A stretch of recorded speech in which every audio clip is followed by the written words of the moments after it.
What's up, guys? JP back at you once again, bringing you guys day number 24 in my 7th annual 31 Days of Horror. This is a series in which we watch and review 31 horror films in 31 days, all during the month of October. And continuing along with the challenge, I have a film here today that's going to hit a few of the final few criteria, actually. It's going to hit silent film, which was a little hard for me because, honestly, I only own like 2 silent films. One of which is the film that I'm reviewing today, and the other one is The Phantom's Carriage, which I reviewed on 31 Days of Horror before. So I was kind of like, I don't want to do that again. So it was kind of hard to find a film that I haven't reviewed on here and is a silent film. It was a little harder than I thought it was going to be when I came up with the list. And then it's also a Universal horror film. It could have been a Universal or Hammer, specifically Universal Monster era. And then also it could be a film starring Vincent Price, Peter Cushing, Boris Karloff, Bela Lugosi, or Lon Chaney Jr. or Sr. is how I wanted to write it, but I noticed on the page I only wrote Jr., but in my head I wanted it to be Sr., so I'm not sure if I'm going to count that or not.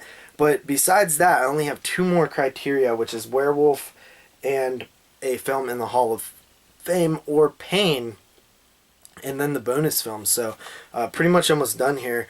And the film that I'm talking about today, of course, is 1925's The Phantom of the Opera. And this is a film starring the Lon Chaney Sr., the one and only, and it is a movie that is a little bit too long for its own good, if I would say.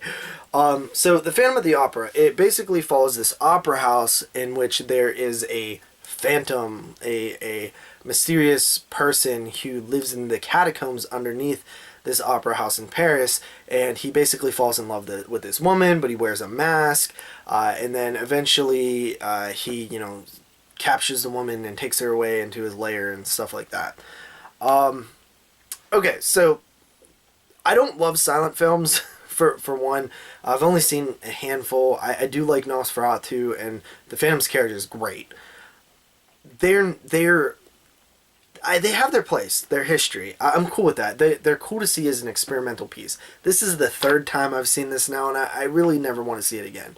It's interesting, it's cool, but at the same time, it's boring. It is really boring. There are some great scenes in it, specifically towards the end when the Phantom is actually revealed and, he goes on his chase and stuff like that. Those are great scenes, and honestly, they are kind of scary.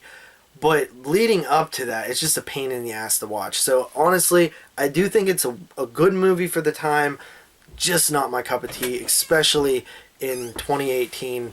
Not my thing at all. And I don't mean to bash this movie because it was made in the 20s. It's not going to be amazing.